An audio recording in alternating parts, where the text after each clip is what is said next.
endocrinologist. So the first challenge that we all face in Mexico is number one, access to endocrinologists. There are not enough endocrinologists, and our healthcare system does not have them as part of these clinics that you visit in the first place. So that was the first challenge. Then the challenge was you would normally get a prescription for the kind of insulin that you need. We all know, the four of us know, that type 1. One thing is key, not just in Argentina, in Spain, but everywhere, is empowerment. Empowerment of people living with diabetes, our families, to ask for the things that we need, to demand the attention that we deserve, advocate for the creation of better legislation and better policies that are good not just for us, but physician. And sometimes doctors don't know what type 1 diabetes is and their complications. I need a glucometer with test strips. Okay, but now I need a CGM. Oh no, you are okay. So if you're not dying, I'm not gonna give you a CGM or an insulin pump.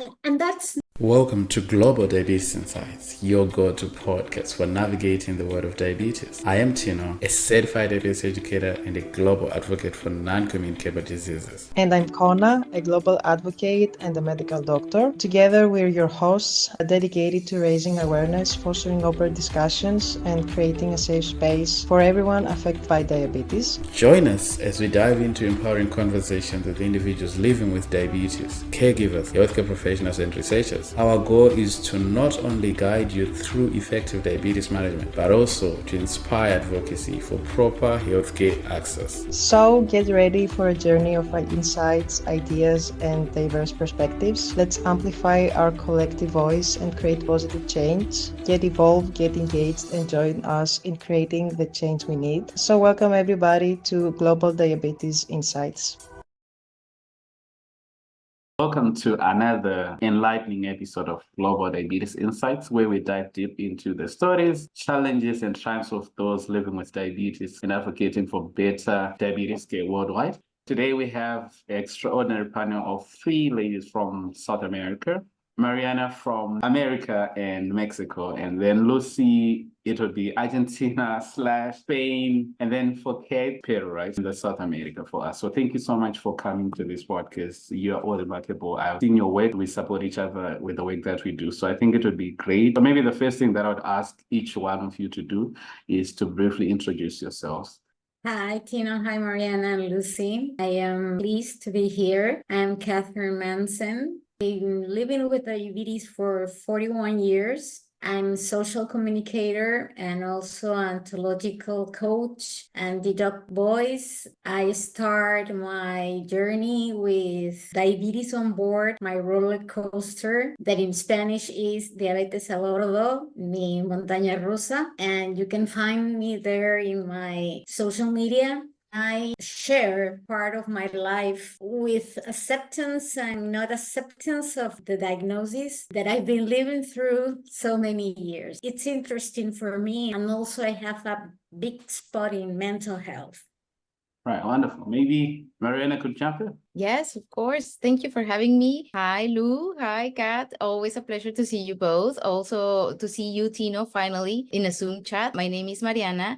I was diagnosed with type 1 diabetes in 1984, and I was diagnosed in Mexico City, where I was born and raised. I did not have access to many of the tools that I now work to help people have access to. Focus and my major are in both emotional well-being and diabetes education. For me, those are the pillars and perhaps the two pills that saved my life many times, that are still saving my life: diabetes education and emotional well-being. I'm a mother of a 17-year-old. I was going to say child, but he's not a child anymore. I'm a mother to a 17-year-old, but I started my diabetes journey back before he was born. I started seeing that many people in the United States were writing about diabetes, and some of the things that they were writing, I could not understand. It was different technologies, different treatments, different access issues, and others that I could definitely not understand. So I started blogging about my life with diabetes during that year. It was probably 2004 and then 2006. I've taken a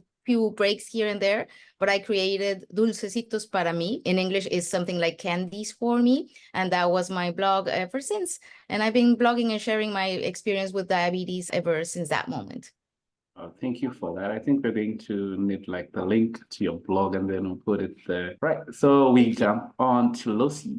Hello, everyone. Thank you so much for having me, Tino. In my case, I have been living with type 1 diabetes for 32 years now. I work with several international organizations with the IDF, representing Argentina, DDoC, ISPAD, working with NCD Alliance as a global advisor for their Global Week for Action on NCDs. I'm constantly involved in full initiatives regarding diabetes. This has become part of my life. I think that you all understand this because you are all there doing the same somehow, especially you, Tino. Tino is everywhere. Yes.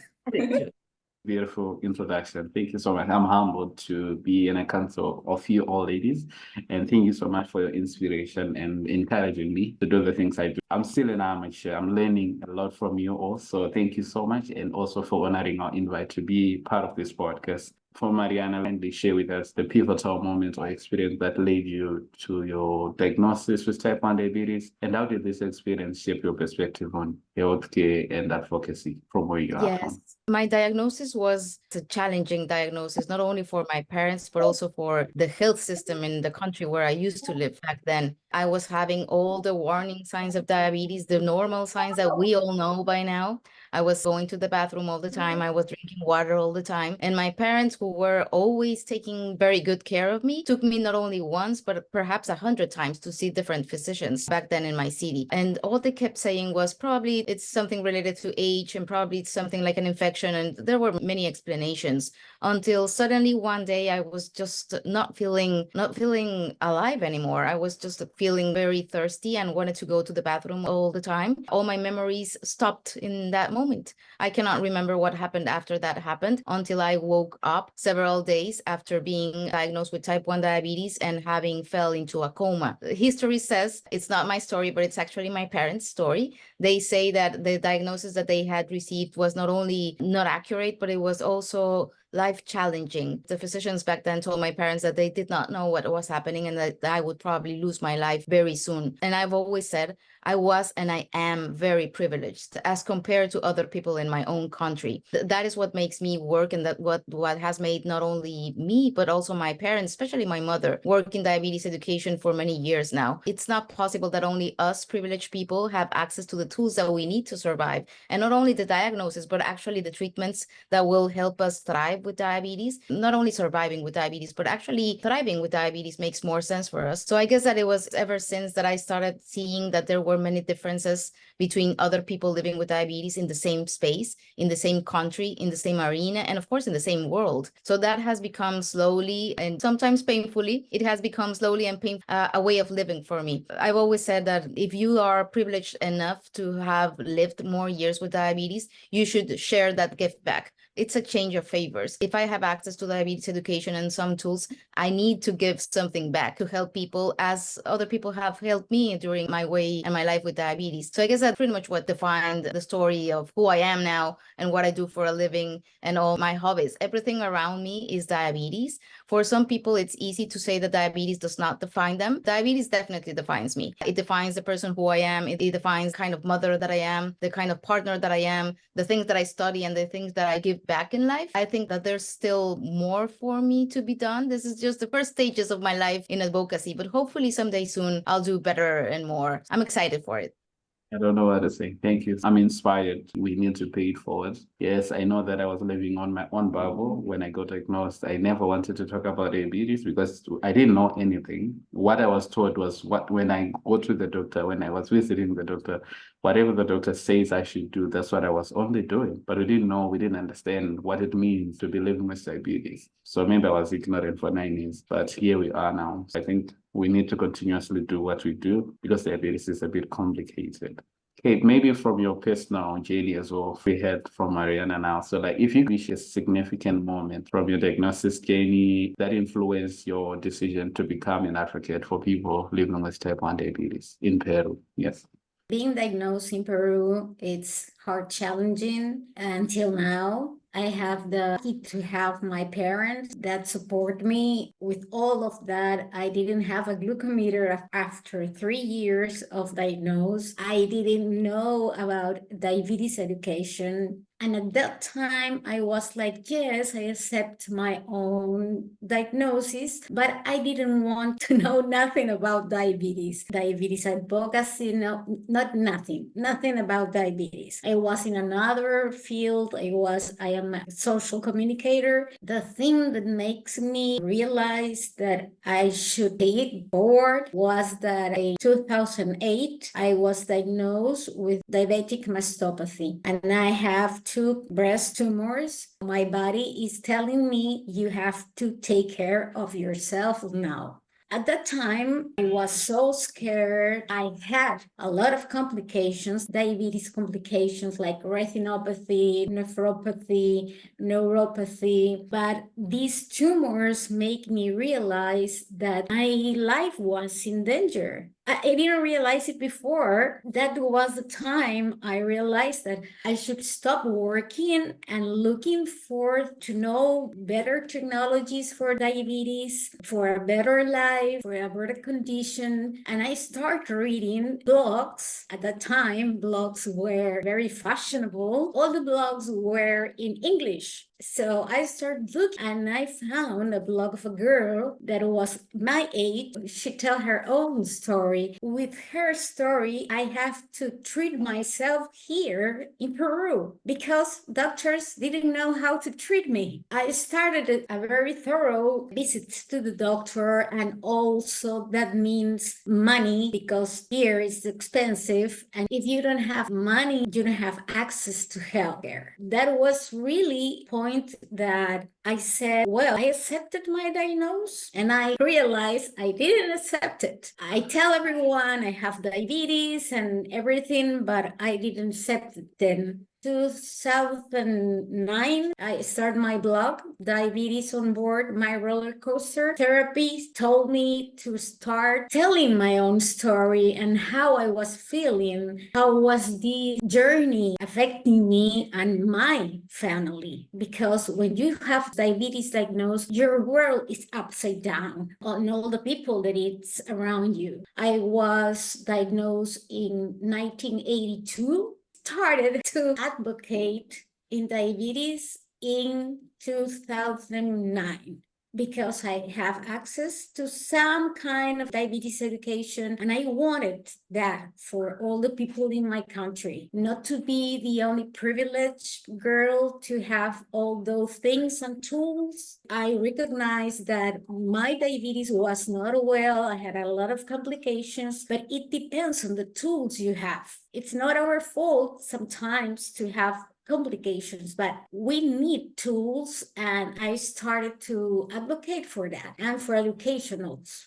Well said. Thank you so much. Yes, of course, we cannot cry so very much now because of all that you shared. The one thing that I love about this podcast, everything is not even fictional. You're not thinking from your head to say, what can I say so that I can impress the audience? You are reposing from your lived experience because you've lived it. Maybe it could empower other people. Nobody told me to study a blog myself.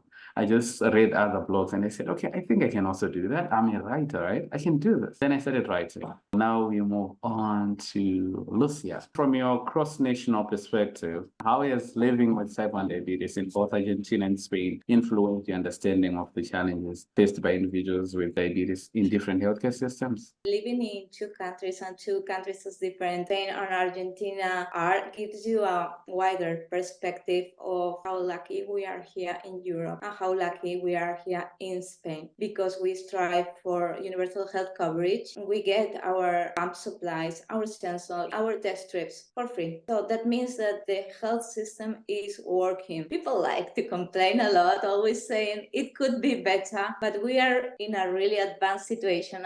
I think that we should be grateful. I'm experiencing this after having lived in Argentina for 12 years, so I really know what we are talking about here. You see that there's more diabetes education and more awareness on diabetes itself. When we speak about diabetes, people usually think about type 2 diabetes. They don't think about type 1 diabetes in some cases. They don't even know what type 1 diabetes is. Well, that happens in Argentina a lot, where we have good laws, but they are not as well applied as they should be because of economic reasons. Everything comes to money in the end, unfortunately.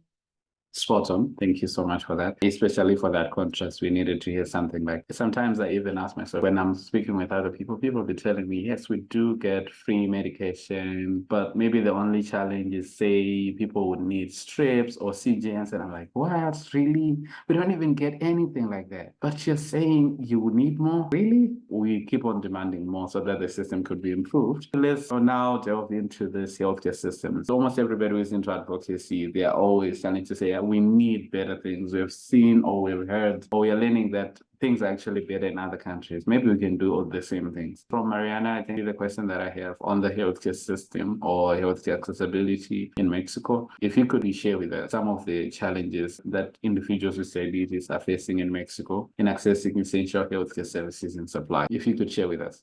Of course. I think that the healthcare system in Mexico, in theory, in paper, and in writing, sounds marvelous. You pay your taxes, and paying your taxes, you would have, according to the theory and what is written in the books, you would have access to a general healthcare practitioner, and you would have access to your very basic diabetes, in this case, management. That's in theory. That's what's read in books. Everyone would have access. As long as you work and you pay your taxes, you would have immediate access to a healthcare system. That sounds amazing everywhere because, of course, you are paying and you don't need to pay anything out of it. So it seems astonishing and incredible. But the reality is completely different. The reality is, and everyone knows, that despite these healthcare system looking so wonderful, if you have a complicated healthcare condition, just as diabetes, type 1 diabetes, the chances and the very big chances are that you won't find access to any of the very basic tools that you need not only to thrive with diabetes, but actually to survive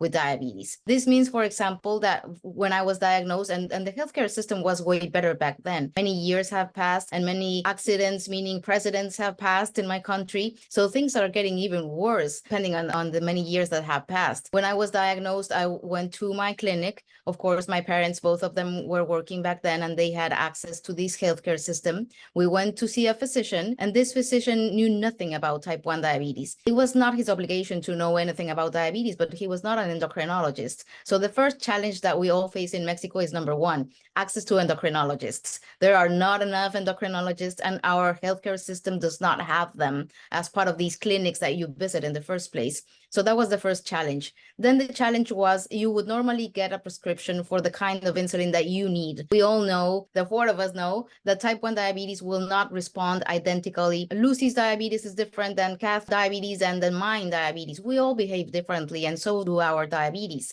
You would need a type of insulin that might not be available in that healthcare system. That means that you would need to pay out of pocket for that insulin for an endocrinologist. And of course, you won't get the tools that you need to manage your blood sugars. That does not exist in my country. The tools do exist when you can buy them, but you won't get a prescription for them as part of your healthcare system. So of course, you might survive receiving the very basic information about type 1 diabetes management. You will probably receive your insulins, but you won't receive syringes, and you will never get blood glucose monitoring tools. Now, the question is, how am I supposed to live with type 1 diabetes if I'm not able to see my numbers? That is just not possible. It's impossible. 3 out of 10 people in Mexico will have access to money enough to buy all the supplies that they need for a very, very basic diabetes treatment, the most basic diabetes treatment. I have worked with different organizations, actually local organizations in Mexico, and we found families who have to choose between food and diabetes supplies. Number one, that's not fair. That's not possible, and we all need to work together to solve. That's not acceptable. It's unacceptable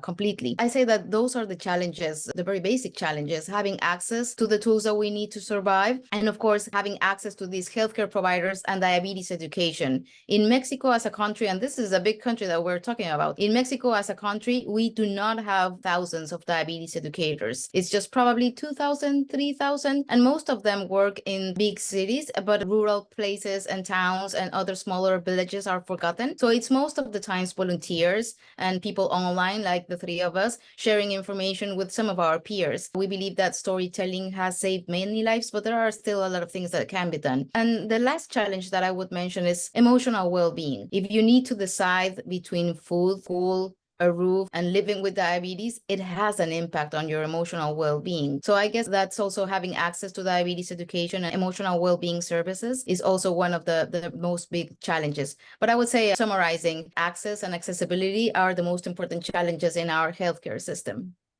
Thank you so much, Mariana, for sharing this with us. We needed to have a global perspective. We need to learn from the global perspective. How are people doing? When now things are getting bad, maybe people in the politics are no longer prioritizing things that should be prioritized. Would want a situation when things are getting better, things are improving. Yes, that would be good. But when things are actually deteriorating or losing value, I think that would be concerning. Okay, fine. What is happening? We are still paying our taxes, but where is the money going to? So we needed to learn about that. And now I want to learn from Peru. What systematic challenges do people with type 1 diabetes encounter in Peru, and how do these challenges impact their quality of life? Well, the same as Mexico and Mariana said, our healthcare system is not good. You go to a hospital, but you don't have the access to insulin. We're not here talking about insulin pumps, CGMs. No, insulin. Insulin, we are fighting for insulin.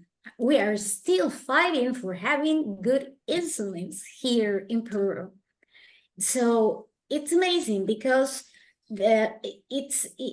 its significant impact our quality of life. The challenges are primarily related to healthcare infrastructure and socioeconomic factors and education. We don't have enough hospitals, enough endocrinologists, like Mariana told us. We don't have diabetes educator. They give you human insulin, but sometimes you don't need that. You need analog insulins, so you have to pay it out of your pocket. The same with glucometers, test strips, and if you want a CGM system and a pump, insulin, well, it's like expensive here in Peru. The thing that you have to choose to buy insulin and to buy food, it's a very sad situation in our countries here in South America. There is so many things to make. That's why people like Mariana, Lucy, you, and all the persons in diabetes advocacy want to change. All the challenges are in health, well-being, and socioeconomic stability here. Addressing these challenges requires a multifaceted approach, including improving healthcare infrastructure and having endocrinologists and nutritionists and diabetes educators, and also affordable treatments that you can raise also the public awareness about our condition, because you have the good diabetes or the bad diabetes. No, there is no good or bad. There is type 1, there is type 2, we have MODI, we have LADA, we have a lot of types, but here even doctors can show you the differences, and that's so sad. That's why I think our challenges here in Peru are still ongoing. The road is very difficult. We have to start looking. That's why I started looking in blogs. I didn't know it was an insulin pump, a CGM, and all the things, and that people tell what they feel, their mental issues. I started looking for diabetes community because when I read them, I didn't feel so weird. I feel weird when I was a little girl, and I don't want that for any other little kid with type 1 diabetes or any person with type 1 diabetes diagnosed here in Peru. Government does not help us in this challenging life. We don't have only to survive. We have to live a well-being life with diabetes. It's hard for us, but it's harder for the millions of persons here in Peru. In Lima, you can find some things, but if you live in rural areas, you have to pay your ticket to come here to Lima, and all the costs of being here and live here for the time you need. And it's not fair because we pay our taxes. We need healthcare system that can be the appropriate for us.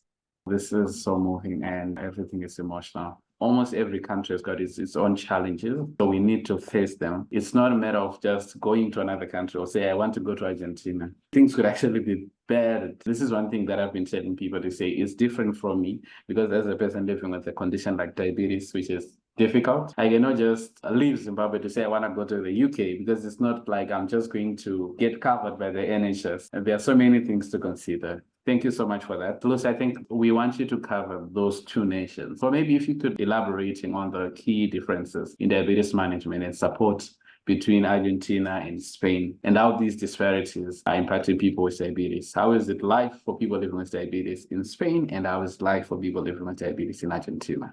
In general, one thing that both systems and countries have in common is that there is a lack of diabetes education, proper diabetes education. Despite the great situation of the health system in Spain, a lot of people are still clueless about our dear type 1 diabetes. When people think of diabetes, they think of type 2 diabetes mainly. We are like the forgotten, even if there are more types of diabetes, as we already know. Besides this, we have good law both in Argentina and Spain, but the issue with the laws in Argentina is the same one that Mariana was already describing regarding Mexico. The law is there and it's very beautiful. The theory is great, but it is actually applied? No, it's not, because first, people do not know that they have access to their supplies and test strips. When they get the knowledge that it's their right, maybe they don't want to ask for it, because if they ask for it, they have to pay a lawyer. They have to spend money that maybe they don't have.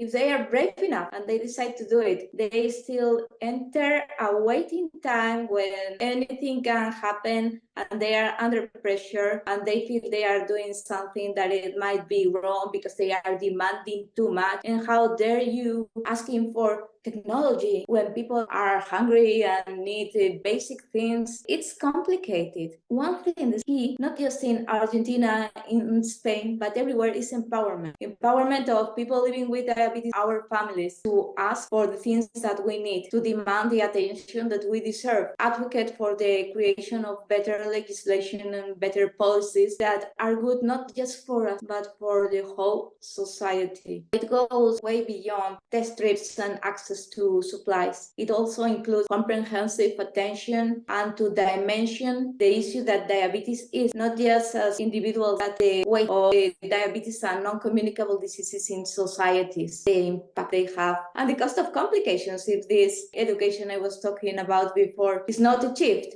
Because with no proper diabetes education, we cannot manage our condition properly. And if we don't, our health outcomes won't be the ideal ones. Eventually, we will develop complications. And complications are really expensive at the personal level and at the country level. These are the main differences. The situation is highly improvable in Argentina. In Spain, it is improvable because we have to target education and to modify our other health style factors and conditions that lead us to live with other conditions such as obesity. We have to check what we eat, see the food industry, what are we consuming, are we exercising, do we have healthy levels of consumption of alcohol? There's a wider picture that we have to take into account.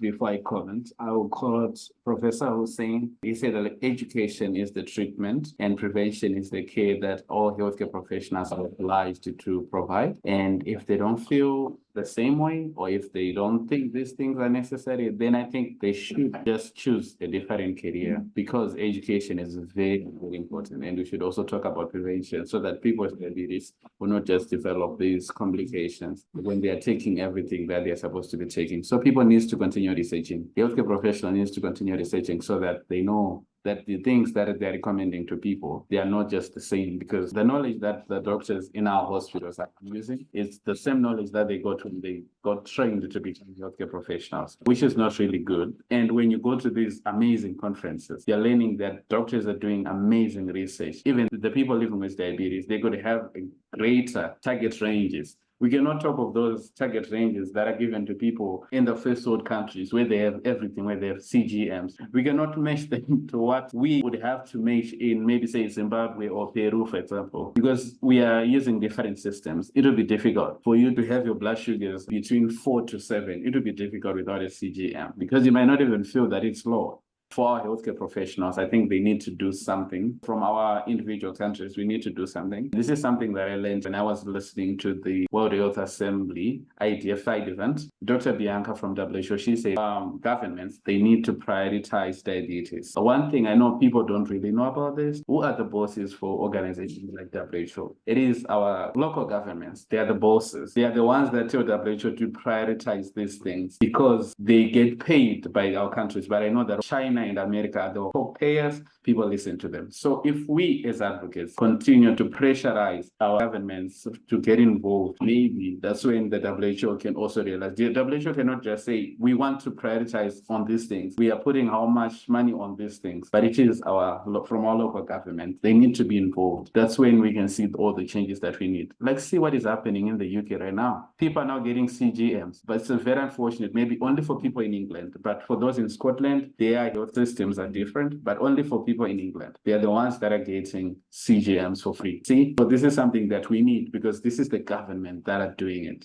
What I would love to hear from you. Thank you all for answering your questions, specific questions. But now let's move on to the legislative impact. What specific legislative or policy changes do you believe are necessary to address the challenges faced by people with diabetes to improve their overall healthcare system so that we could have a universal healthcare system worldwide? Thank you. I think that several legislations need to change in Mexico for diabetes care to be taken more seriously. First of all, we need to make sure that also other types of diabetes exist. I know, and we all know that type 2 diabetes, for example, is the most common type of diabetes in my country and in many other countries. And of course, providing attention to them is also a responsibility, but we cannot forget that there's also type 1 diabetes, there's also LADA diabetes, there's also MODI diabetes, and all these other types of diabetes do not appear in any regulation. In Mexico, we do have something called official norm or official law for the treatment of type 1 diabetes. However, this law is not always respected in different levels.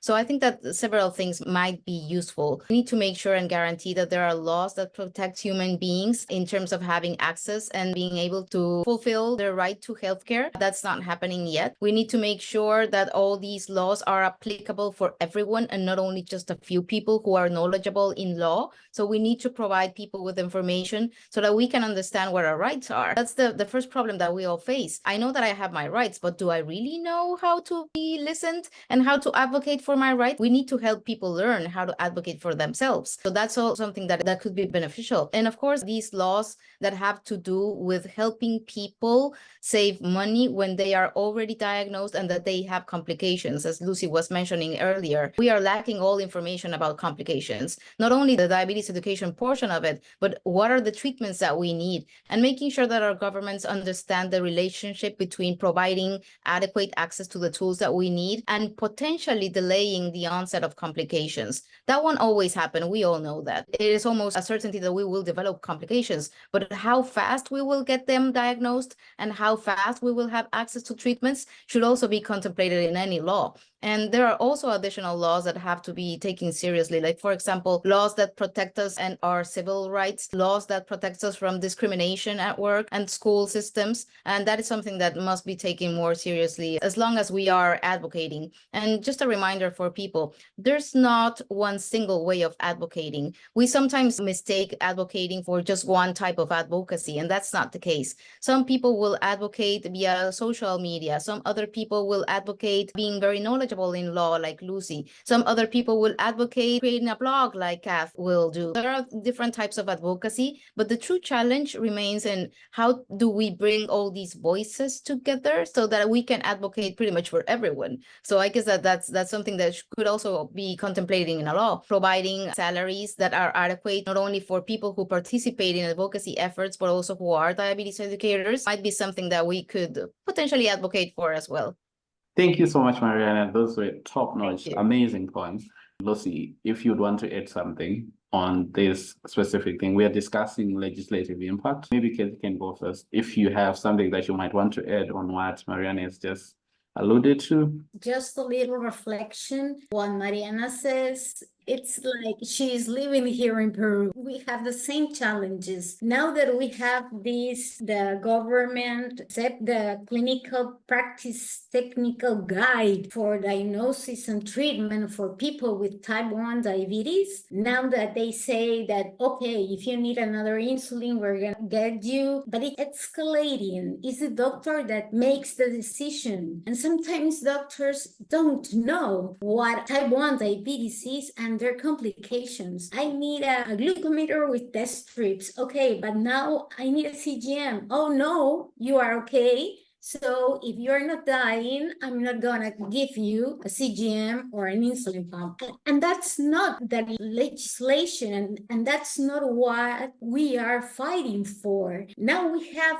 this guide, and now our mission is to be accomplished, is to every single person, every single patient know their rights, what they are, what they can ask for, because it's their right. I know, and with internet that opens our mind and we can see different realities. As you said, CGM for UK for free, but here you don't have for free anything. You have to pay out your pocket. It's not fair. We have a lot to do. We need also to empower patients and to empower them to know what their rights are and to make them have a diabetes education that they can count carbs. For example, nowadays we have patients, little patients that have like a mobile scale that if you are between 100 and 120, you put 4 units of fast-acting insulin.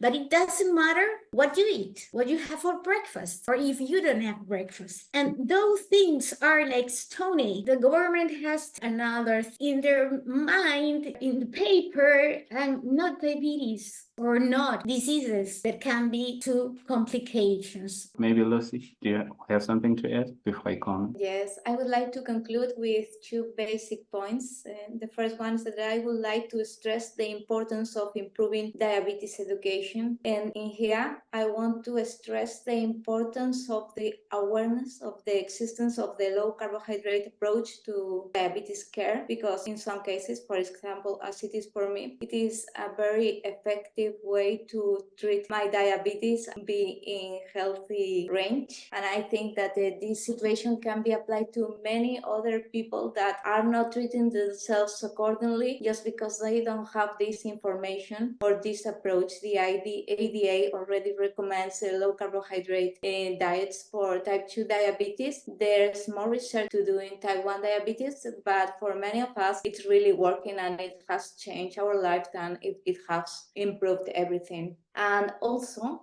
that it's globally crucial to address mental health issues and psychosocial issues together with diabetes, because diabetes is not just a health condition. As Mariana mentioned, it has a lot of emotional impact on us. Diabetes is not a physical condition, and then if you experience diabetes distress, it is a medical mental health condition on top. No, it's the same thing. If you live with diabetes, at some point of your life, you're going to experience diabetes stress. That doesn't mean that's another disease to the list. That's not a mental health condition. It's part of diabetes. It's important that we are aware of this. Not that we are depressed. Well, sometimes living with a chronic condition can be challenging. So we have to take this into account and address both education and mental health with the mere physical treatment.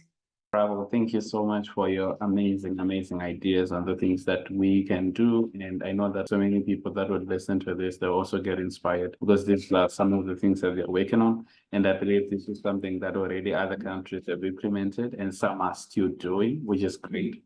So I think maybe for the poorest billions or maybe countries in sub-Saharan Africa, mostly I think we're now benefiting more from the Pen Plus initiative, which is now providing proper care for these severe NCDs, like type 1 diabetes, rheumatic heart disease, congenital heart disease, and sickle cell, which is great. So now even the governments, they are also in support of that because this is something that is just amazing. It's working. People are getting free medication now because it's on the initial stage, especially in Zimbabwe. So many people are benefiting. And the good thing is that they're starting from the villages. And now people in the urban areas do now want to travel back to the villages to get those free things. I don't know why people want free things, but if the systems are so good, nobody would have to travel long distances, like 400 kilometers to get medication. Imagine the cost that you'd have to pay for the transport itself. It's just too much. It should not just be for those. That's why we say, yes, people need to be empowered so that they know their rights, they realize them, so that they can engage with the local government, so that they know things to prioritize, because health should not just be for those privileged. Because if you don't have it, it could deteriorate. We could lose innocent lives. We cannot do that. One amazing question that I have for everybody is maybe you as advocates for diabetes or NCDs rather, and care and prevention and everything that you're doing, trying to raise awareness in your countries. And maybe the audience might want to know, like, how do you all lead? How do you collaborate with other stakeholders, people living with diabetes from different countries, your local governments, NGOs? Like, for example, maybe starting with Mariana, I know, like, for example, there's an initiative that is running currently, Life for a Child, where we are both as mentors. Maybe just share with us, like, how do you do that? They will see your name on the Life for a Child website and they don't know how you got there, right? They want to see, like, they are inspired, they see you as a role model. So if you maybe could share with the people so that they know how you're doing these things and why is it that they are looking for you to work with you. Yes, thank you. And now that you mentioned the Changemaker project, that's a project that has to do with advocacy and different types of advocacy. You'll see projects this is a project led by Life for a Child, and Life for a Child, as probably your audience already knows, the four of us already know, Life for a Child does an amazing job in providing not only some supplies, but also diabetes education in countries like mine and some other regions. And now they have launched this Changemakers project, which has to do with mentorship and peer support, which is key for all advocacy efforts. And I think that you'll see when this project finishes, and Tino and I are mentors for the Changemakers project, when this project finishes, we'll see new faces and new voices from the diabetes community. And I think that that's how I got here and how more people will get here. We have to become the bridges. We have to make sure that we emphasize and we amplify other people's and other organizations' voices and not only ours. So for example, if I see that Lucy is leading any initiative and she's requesting signs and signatures in change.org, it will only cost me one click, you know. So I can find a way to amplify her efforts. She can find a way to amplify Catherine's efforts. That's the rippling effect that we've been talking about for many years now. The only way that we're gonna help us and help everyone is if we actually help each other and not see each other as a competition. We're not competing except for against each other. We all want the same things. We want everyone to have access to insulin, and that's for sure. Everyone, including pharma, everyone, including our governments, everyone, including all organizations. We all want access to insulin for everyone. We all want access to diabetes education for everyone. We all want to have the same things that will help us not only survive, but actually thrive. And the only way that we're going to get all those things done is if we work together. And working together does not necessarily mean that we go out and have a coffee and have a close relationship. We just need to amplify and become bridges for other people. I don't need to like everyone. Not everyone everyone will need to like me, but I'm sure that we have something in common. And having something in common is a couple of things, I would say. One, we all have diabetes. It doesn't matter if it's type 1 or if it's type 2 or if it's LADA. It's still diabetes, and we need to amplify our efforts and our voices. We all have this desire to help other people, and that's also key and important. And we need to understand that those of us who are more privileged and who are grateful for working in organizations as individuals doing advocacy, if we are seen, we are representing the rest of us that might probably not be seen or heard. So we need to lend our voices and become those bridges. If you want to be seen and heard, just look for people like us who are always willing to provide a kind hand or an advice. It's not that we're famous. We want to help people in whatever way we can. And we're also getting older and tired. So if you're young and want to advocate and want to learn from people who are already very tired advocating, please just send us an email and we'll say yes to whatever when it relates to helping other people like us. So don't be shy. Don't be scared. We're still human beings. We learned from other people like us. So it's just like this ripple effect. I can help maybe Katerina, and Katerina will help 10 people, and those 10 people might help other 20 people. But that's also going to be possible if we work together. If we keep working separately, the possibilities of us reaching everything that we wish we can reach are very, very minuscule. So we need to start and realign our mindset and start working together as we can. I'm just all smiles. I think everybody can read it. Wow, thank you. Okay, what would you want to add on this? Yes, first thing is that we have to collaborate each other in the efforts of other countries. I mean, like Mariana told us, if Lucy is making a project, I can make that project mine, and also spare to my fellows here in Peru, and all the people that wants to share it will share. We are not looking for popularity here. We are not sympathy here. We are collaborating and advocating for knowledge, for education, for our rights.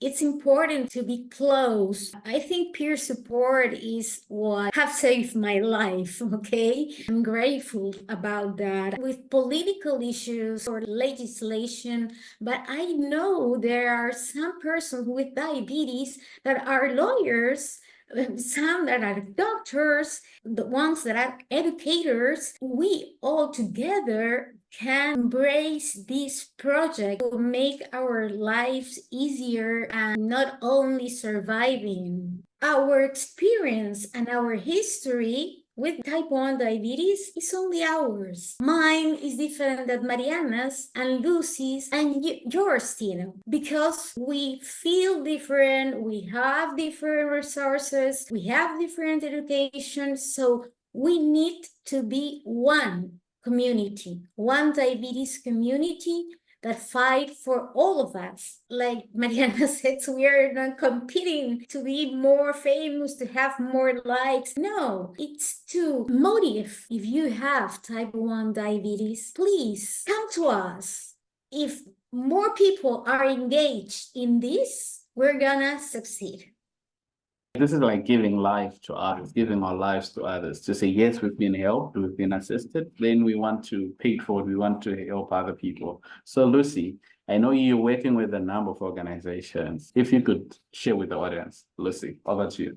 In advocacy, it might seem very fancy, but it's actually hard work. We are spending a lot of hours here, and most of the time, this is not a paid job. It's a job that is completely out of our passion, out of what we love doing.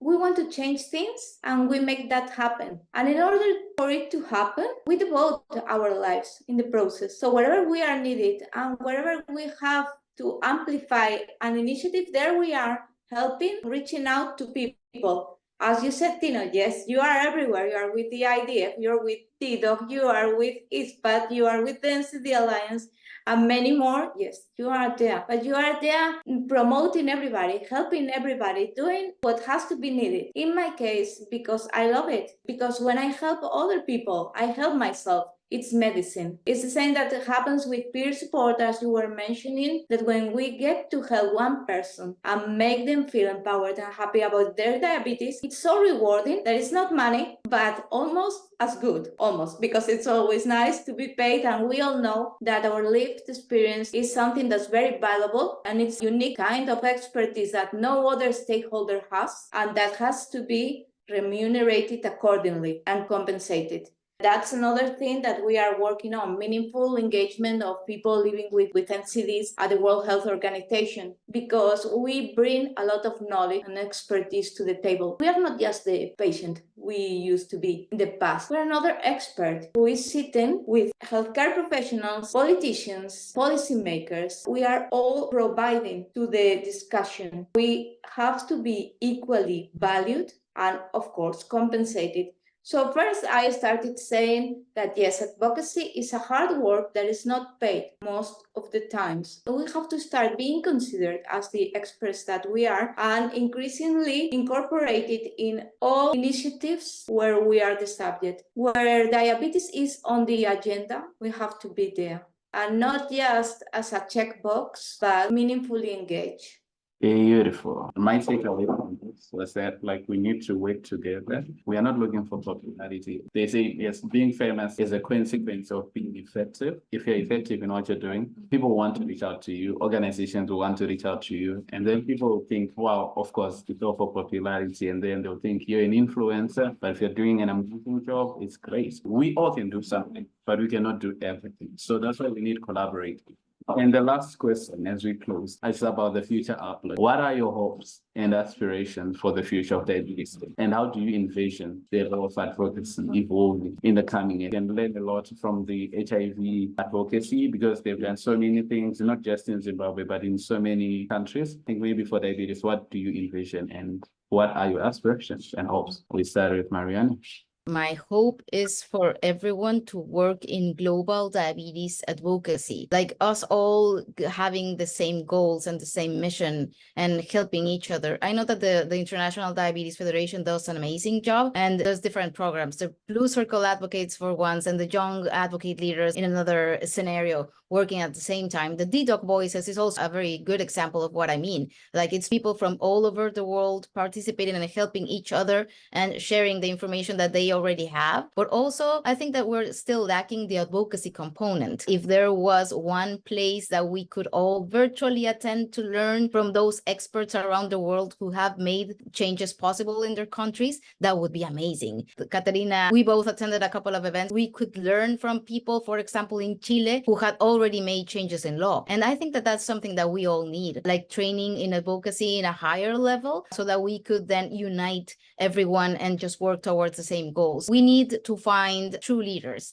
And a true leader is not just everyone who has a blog or everyone who has an Instagram page. I mean, anyone can write online and everyone can do a live session. We need leaders. We need people who want to unite rather than dividing the community. And I think that that's something that we're also missing. I think that you could be the leader, Tino, for example. We need a strong voice that will bring people from different organizations, places, and ideas to the same space. That's not easy. That's very hard, but it's also feasible. We don't need to agree on everything, but one thing that we all agree on is that we need to help each other. So I think that's my wish for the desire. Of course, I've thought about the cure of type 1 diabetes too long for now. I'm not expecting for the cure. I actually think I do not need the cure for myself. However, I think that I would like to see the cure in other people. I would really, really like to see less people with type 1 diabetes at least. So I think that that's something that we could also support in a way or other. Supporting research is something that we're also missing.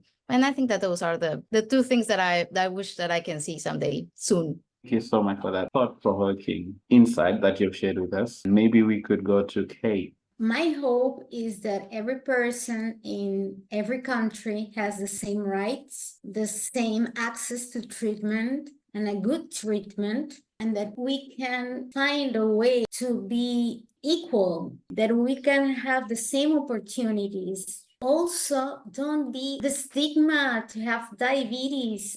I don't know, in Latin America, it's very hard.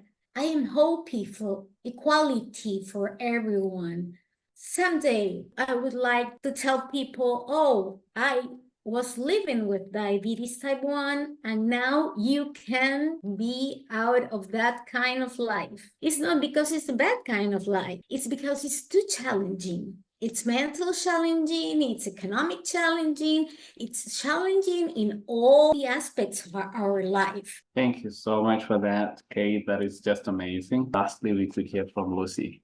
I hope to see the cure while I am still alive and that we all get cured. Tino without diabetes, Kat without diabetes, Mariana without diabetes, nobody, all my friends diabetes free. I won't believe it. That will be amazing. Party, celebration, everything. I would also love to see continued improvements in treatment, because if we cannot have the cure yet, we have to have better insulins that last longer, and our self-management is not that much of a burden. I want to see all NCDs cooperating together, that we are all working together to formalize better and effective public policies at the global scale. Guardian leaders to name our NCD Alliance campaign this year. Let's lead on NCDs. The time to lead is now.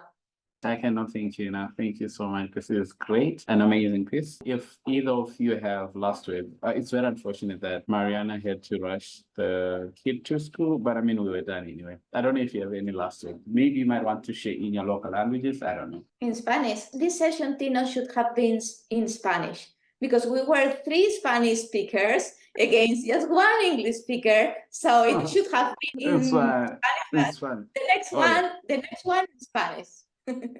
Yes, I was to tell you that we were 3 young ladies, Spanish speakers, young ladies. Yes, we are young, still young ladies, Spanish speakers. Just want to thank you for joining our podcast. Time zones are different, but you sacrificed so that trying to come with an agreement to say, okay, we could meet you at this time, waking up early in the morning, waking up late, or maybe just doing it in the afternoon. I know we are busy people, but thank you so much for prioritizing this podcast. I mean, I've been seated like for maybe 2 hours now. So thank you so much, and even to our audience, thank you for joining on this profound journey through the diverse landscapes of diabetes in South America. So a heartfelt thanks to Mariana, Kate, and to Lucia for sharing their incredible stories and invaluable insights. And their dedication to improving diabetes care and raising awareness is truly inspiring.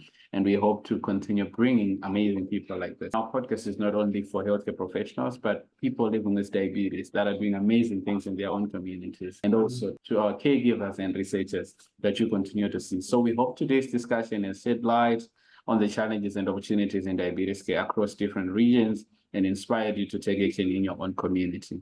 Whether you're a healthcare professional, policymaker, researcher, or someone living with diabetes, remember that your voice and actions can drive change, and we need to work together. Let's not be in a competition, because we need each other and we're stronger together. We can all do something, but we cannot do everything. So let's collaborate together and work together. Thank you. And for all being said, I would rest our case and stop the recording. Thank you, everybody. I'm stopping the recording. How do I do that?